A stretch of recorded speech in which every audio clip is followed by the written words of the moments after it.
Guys कैसा गया paper? Top नीचे से एवरेज था, एक्सपेक्टेशन से कम आएंगे। पता नहीं एवरेज गया भाई, पता नहीं रिजल्ट में क्या आएगा। हाँ तो भाई साहब क्या था ये week hectic, 6 days 6 papers and 6 sleepless nights. इतना लोड नहीं लेना पड़ता एग्जाम टाइम एंड मोमेंट पर। अगर हम डेली 1 घंटा भी पढ़ लेते तो भी सफिशिएंट रहता। बट ये इंजीनियरिंग है, जेई सीईटी प्रिपरेशन नहीं कि हम दिन रात बस पढ़ते ही बैठे। यू वोंट बिलीव कि मैं जेई सीईटी प्रिपरेशन के वक्त मेरे एक हाथ में सलाइन लगी हुई रहती वीकनेस के कारण, एंड तो भी मैं दूसरे हाथ से मॉक टेस्ट सॉल्व करता। मतलब तब इतना डेडिकेशन था। और एक वो समय था और एक आज का समय जब सब रिसोर्सेज अवेलेबल है बट तो भी उतना डेडिकेशन नहीं है। हाँ मतलब मैं पूरा साल ऐसा सलाइन लेके ही नहीं घूमता था कि एक हाथ से सलाइन और एक हाथ से पढ़ाई। वो सिर्फ 1 या 2 दिन की बात थी जब मैं तो तब हमें लगा कि देख लेंगे क्या ही होगा ऑफलाइन एग्जाम्स में। हमने भी बहुत सारी ऑफलाइन एग्जाम्स दिए और टॉप किया है बोर्ड्स में। और वैसे भी सीनियर्स तो कहती है कि 2 साल पढ़ लो बेटा जितना पढ़ना है, बाकी आगे तो ऐश ही ऐश है। तो हम भी निकल पड़े उन्हीं सीनियर्स के नक्शे कदमों पर चलने। और फिर भाई साहब क्या तो एंजॉय किया हमने 2 महीने। पढ़ाई लिखाई छोड़ के सब कुछ कर लिया हमने 2 महीनों में। ये जो सब लोग ऑनलाइन क्लासेस में अनजान लगते थे आज इतने क्लोज है कि मैं आपको बता भी नहीं सकता।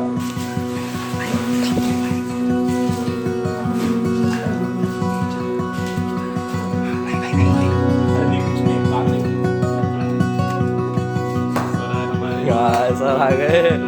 Hello sir. They are not just my friends but a new family to me.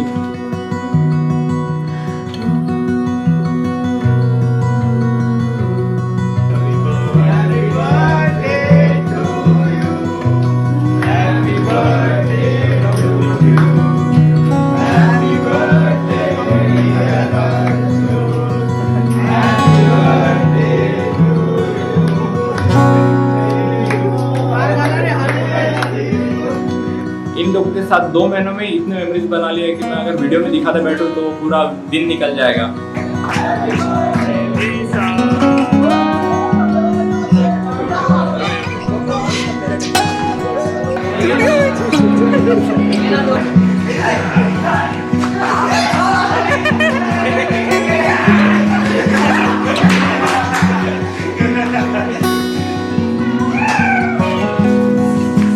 तो कभी कॉलेज में फेस्ट मनाने निकल पड़ते हैं।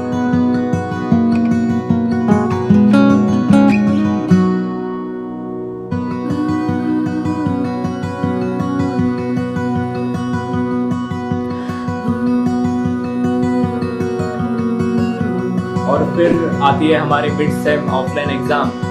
सबको एग्जाम की टेंशन हो रखी थी और सब लोग रात रात भर अब पढ़ने लग गए एग्जाम्स के लिए। और एक मैं था जिसने 2 महीने कुछ भी ढंग से पढ़ाई नहीं की थी। फिर एग्जाम के लिए बचते कुछ 2 हफ्ते और तब मैं सोचता हूँ कि अब कुछ सीरियस प्रिपरेशन शुरू करना पड़ेगा ऑफलाइन एग्जाम्स के लिए। तो तब हम शुरू कर देते ग्रुप स्टडी और जिसको जो जो टॉपिक आता है वो एक दूसरे को वो टॉपिक समझा के देता था, जिससे उसका भी कंसेप्ट क्लियर होता था और सामने वाले का भी कंसेप्ट क्लियर होता था। बट ग्रुप स्टडी में पढ़ाई कम और दुनिया जहाँ की बातें ज़्यादा होती थी। कभी हमारे रूम में, कभी बाजू वालों के रूम में, कभी ऊपर वालों के रूम में या फिर कभी स्टडी स्पेस में।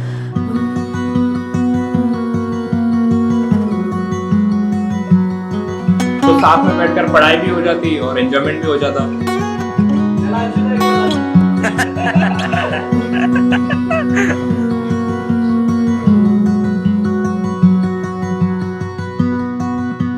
कुछ लोग गेम खेलते तो कुछ लोग चैटिंग करते और कुछ लोग पढ़ भी लेते और फिर से कुछ लोग पढ़ते और फिर कुछ लोग अपनी धुन में रहते।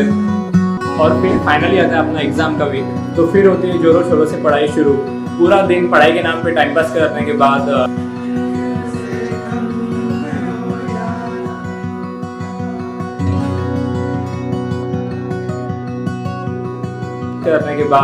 हम रात रात भर जाग के पढ़ाई करते और रात को नींद ना आए इसलिए स्नैक्स ऑर्डर करते और स्नैक्स खाने के बाद बहुत हो गया आज के लिए बोलकर सो जाते।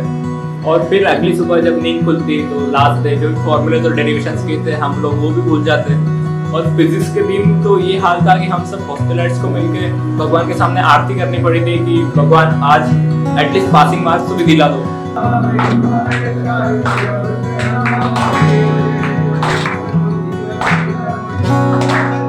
एग्जाम पेपर हाथ में आने के बाद हमारा रिएक्शन देखने लायक रहता था। और क्लास से आने के बाद हमारे दोस्तों का कुछ लोग अपने अच्छे मार्क्स फ्लेक्स करते तो कुछ लोग अपने बुरे मार्क्स का रिग्रेट करते। तो ऐसे ही करते करते पूरा एग्ज़ाम का वीक निकल गया और पता भी नहीं चला।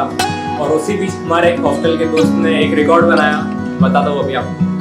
हाँ, तो ये है हमारे नए रिकॉर्ड होल्डर। अबे हा झाला एमएसटी संपन्न खुशीमध्ये की रात्री 12 वाजता झोपला तर दुसऱ्या दिवशी संध्याकाळी 4 ला उठलाय. अप्रॉक्स किती 16 तास झोपलाय साला. हाँ, तो अगर इतना हेक्टिक वीक था तो ये तो होना ही था। सो दैट्स इट, यही था मेरा 2 महीनों का एक्सपीरियंस और ऑफलाइन एग्जाम्स का भी एक्सपीरियंस। और वीडियो पसंद आया हो तो लाइक करो, सब्सक्राइब करो, और ज़्यादा ही पसंद आया हो तो शेयर भी कर देना। और मिलते हैं नेक्स्ट वीडियो में, तब तक के लिए बाय बाय।